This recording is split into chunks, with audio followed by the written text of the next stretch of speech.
E o livro tentou trazer um pouco essa ideia de um certo esgotamento da criatividade.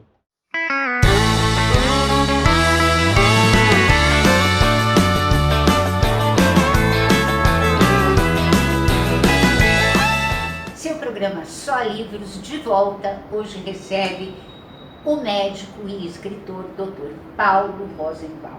Dr. Paulo tem 3 livros publicados, mas ele escreve para chuchu, porque toda hora ele está lá no blog dele, Conto da Notícia, né, doutor? Escrevendo maravilhosamente bem, aliás. Então, eu estou com 2 livros dele aqui, A Verdade Lançada ao Solo, que é de 2010, e esse que é desse ano, né? Isso. Ou é 2021? 2021, né? É, 2021.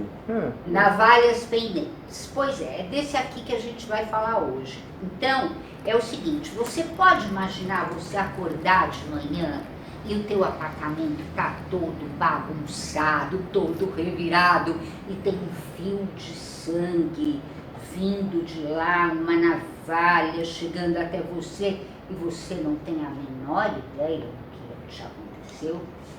Pois é, parece um livro policial, mas é bem mais que isso, né, doutor? Quer tirar a máscara? Nós estamos distantes, acho que podemos. Claro. Né? O livro ele tem um caráter de ficção científica misturado com uma novela policial, né? Então ele faz essas duas, digamos, essa coordenação entre essas duas coisas. E começa assim como você instigou os seus espectadores, né? O Homero, o Arpi Montefiore, que é o personagem, acorda numa situação bastante inusitada para ele não sabe o que aconteceu de fato, e isso é o fio, né, de uma longa história onde ele vai descobrindo o que aconteceu com ele e o que acontece no ambiente de trabalho dele, já que ele trabalha numa grande editora que surpreendentemente produz uma quantidade inacreditável e pouco plausível de best-sellers. Então ele passa a ter algumas desconfianças e ele vai atrás para tentar elucidar se aquilo que ele está percebendo é uma viagem, uma ilusão, ou se de fato está acontecendo alguma coisa muito séria no lugar onde ele trabalha. Agora, a gente tem uma vontade danada, falando desse livro, de dar um spoiler, né? Porque é surpreendente o que você criou para essa editora. Como é que foi isso? Como que veio para você essa ideia? Tem alguma coisa a ver com Nada de Novo Sob o Sol, né? É a ideia do Shlomo, ou Salomão, na tradição hebraica, né, que escreveu no Eclesiastes, ou Kohelet, como a gente chama em hebraico, que, como você disse, não há nada de novo sob o sol, no sentido de que tudo é repetição.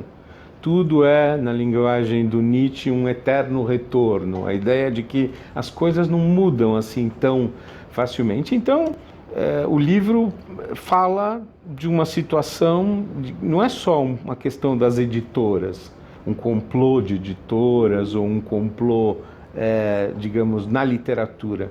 Ele fala sobre essa questão da memória, da criatividade. Onde que está a criatividade atual? Quer dizer, onde estão as ideias, digamos, que ninguém pensou? Onde está a originalidade? Quer dizer, se você pega a televisão, os programas, 80%, 90% são de crime ligado a narcotráfico, ou criminosos na política, ou policiais. Isso é o que tem feito, digamos, a massa crítica de todas as produções cinematográficas, mas falta um pouco de assuntos diversos, diferentes, né? E o livro tentou trazer um pouco essa ideia de um certo esgotamento da criatividade, e o Homero vai tentar descobrir onde que está a criatividade. E ele consegue? A questão, não me preocupa a questão do spoiler, me preocupa que os leitores se sintam atraídos por uma linguagem de suspense, quer dizer, saber o que vai acontecer adiante, né? Assim, o que vem na próxima página, ou qual é qual é o final da história, né? E você resolve muito bem essa sua preocupação, porque realmente a gente não consegue largar esse livro. É aquele que você larga reclamando, droga, eu tenho que sair agora, não posso continuar a ler. Né? Ou eu tenho que fazer isso ou aquilo. Que o livro te produziu essa sensação. Alguns leitores também me deram. Mas provavelmente vai ter gente que não se sente tão atraído, ou o tema, ou enfim. Mas eu procurei passar por vários assuntos, não é só, como você disse bem, não é só. Tem uma discussão, por exemplo, o Homero é um personagem doente. Então, onde estão os doentes nas histórias? Só tem personagens heróis e perfeitos e sem patologia? Por quê? Porque eles são escondidos, quando a gente sabe que, infelizmente, a maior parte das pessoas, em alguma parte das suas vidas, ficará com algum problema de saúde. Outra coisa que o Homero traz também é essa questão da, digamos, da capacidade de sondar. Ele vai por indícios, pequenos indícios. Um autor italiano chamou o Carlo Ginzburg de paradigma indiciário, por pequenas amostras, palavras colocadas de um jeito tal, ele fala, bom, aqui tem alguma coisa errada. E essa investigação quase detetivesca que ele faz é uma aventura intelectual, quer dizer, ele vai pesquisando desde as bibliotecas, os dicionários etimológicos que ele tinha na biblioteca do pai, ele vai transitando por esse caminho, né? E para comprar o seu livro, a gente mal tem livrarias, né? Nós já tínhamos há 15 anos atrás menos livrarias no Brasil do que na cidade de Buenos Aires. Exatamente. Hoje temos muito menos as grandes livrarias fechando. O melhor caminho é a internet mesmo? Ele tem uma versão, o livro físico está esgotado, né? Assim, esgotou. A gente vai fazer uma primeira reimpressão agora, quer dizer, em pouco tempo, então significa que alguma coisa o leitor está gostando, né? Ou as pessoas estão falando umas para as outras, né? Que acho que é o modo como as coisas se propagam. Tem a Caravana Grupo Editorial, que tem um site deles que eles estão recebendo, e tem o e-book na Amazon. Então as pessoas que têm Kindle ou que querem botar no seu celular podem ler. Eu sempre acho o livro em papel mais tridimensional, é um objeto, né? E ele tem todo, né? E ele tem toda uma questão fotográfica também.